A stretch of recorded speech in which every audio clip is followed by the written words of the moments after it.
Hi everybody, it's Professor Levi Allen, and today I want to go through a little bit of a different assignment. So I know it's an online class and we don't get to meet in person, but this one is a little bit like we're in a lecture together. So what I need you to do is you're going to participate as you go. I need you to grab paper, a pen, pencils, crayons, whatever you like, and get yourself all situated to work along with me. You can pause the video at any point because you are going to be creating as we go along. And when you get back, we will go and start this part of the assignment. So now that you've gathered all your supplies, I want to kind of review what we're going to do with this community service project.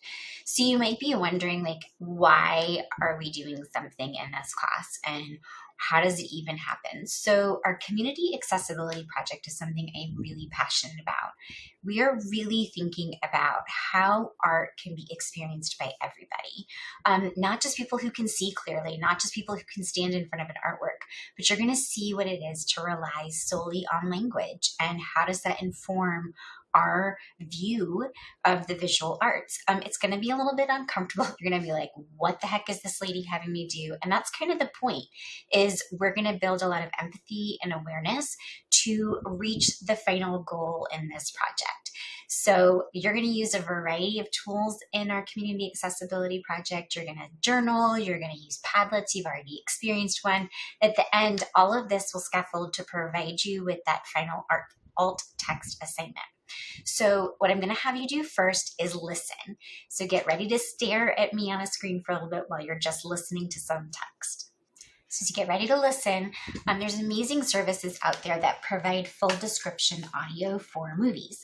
So we're going to start with one, and I want you to have your sketchpad ready, and you're going to draw what you hear. Stick figures are fine. It's not looking professional. I want you to draw what you think is actually happening on the screen. 1934. More pages turn as credits continue. With Virginia Bruce and Colin Clive. Directed by Christy Caban. A Ben Verslaisen production. Screenplay by Adele Comandini. Technical director E.R. Nixon. Photographer Robert Blank. A brunette smiles. Aileen Pringle as Blanche Ingram. A dark-haired child wears her curls down. Edith Fellows as Adele Rochester. A man cradles logs. John Rogers as Sam Poole. A young blonde girl. Jean Darling as Jane Eyre as a child. Also starring Lionel Belmore. For Wicker Birdcage. In the hall, John and the younger girl turn to the closet door. John creeps closer and opens the door. Jane flinches. Oh, there you are! Leave me alone! Leave me alone! Baby cat, baby cat, you're coming. John drags Jane out of the closet and into a bedroom. He yanks a book out of her hand. So I'm going to stop it there and hope that you've gotten some information that you've sketched out so you can see what is going on by the description. Okay, so here's the reveal. Here's what you were watching. Ralph Shugart, film editor Carl Pearson. Now a young blonde woman wearing a lace-necked dress. Virginia Bruce as Jane Eyre. So I don't know if any of you had envisioned your characters as being in boxes with text underneath. So that's something to consider, is would that have been a miss for this person?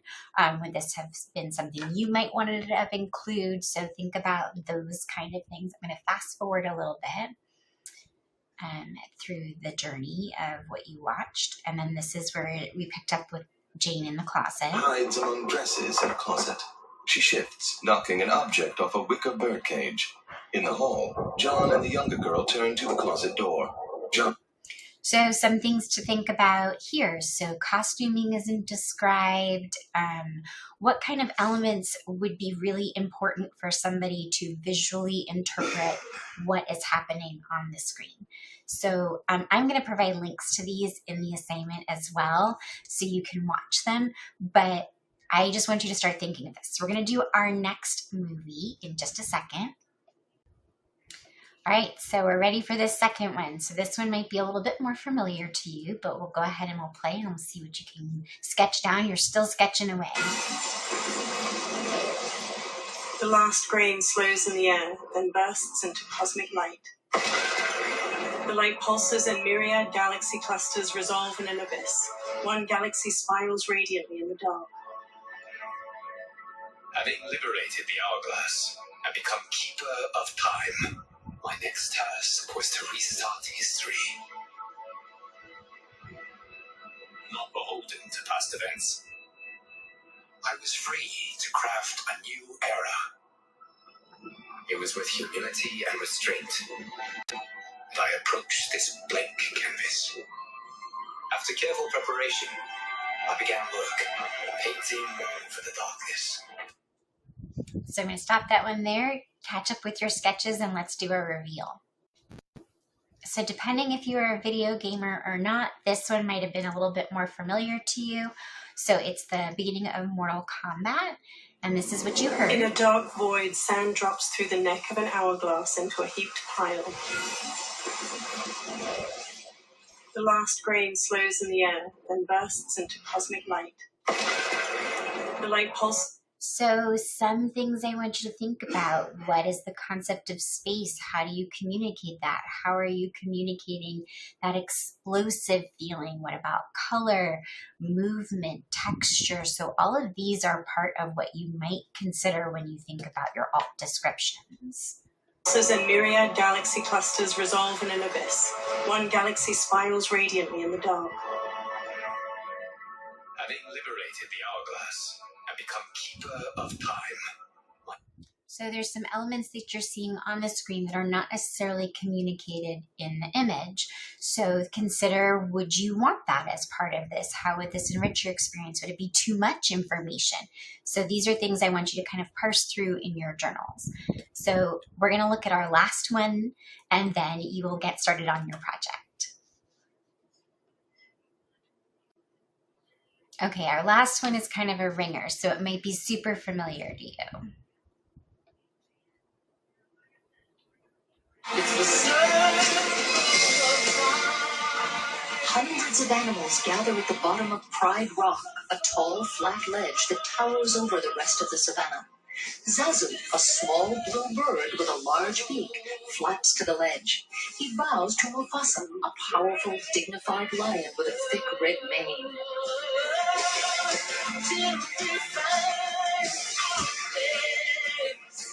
Rafiki, an elderly baboon with white hair, slowly climbs up to the ledge and hugs Mufasa warmly. They walk back to a cave where Mufasa's wife, Sarabi, cuddles a tiny lion cub in her paws.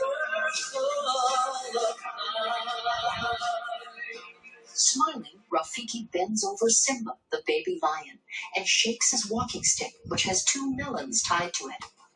So that video might have been the most familiar to you out of the 3, but let's see how your drawings went.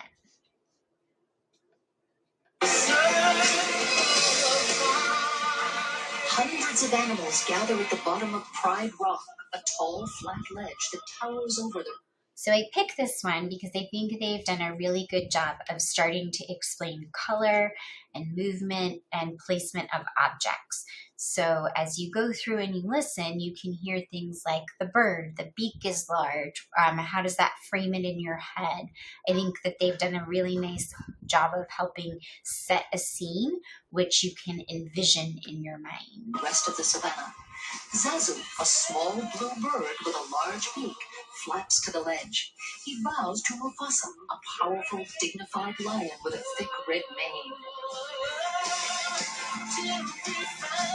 So then this part, there's no description of what's happening. So maybe is that something that was detracting, or would it add more to know more about the different animals? So all of these are things that I want you to kind of envision and look at in ways that help you think about how you might describe a scene to someone else.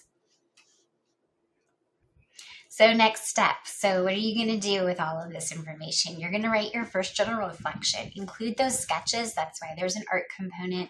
Any impressions or ideas. Really describe what you experienced just listening. How did it feel to listen without seeing? What surprised you? What really worked for you? What did not work? What did you notice about the language that was used? Was it descriptive enough? Did you wish there had been more or less? It's very reflective, this journal. Why might a museum consider this? Why do institutions value this? I really want you to honestly think through why this work matters. So that's what you're going to do this week. And then the next journal, you're going to experiment with describing an image. I hope you have a lot of fun with this project. Please reach out with any questions and email anytime.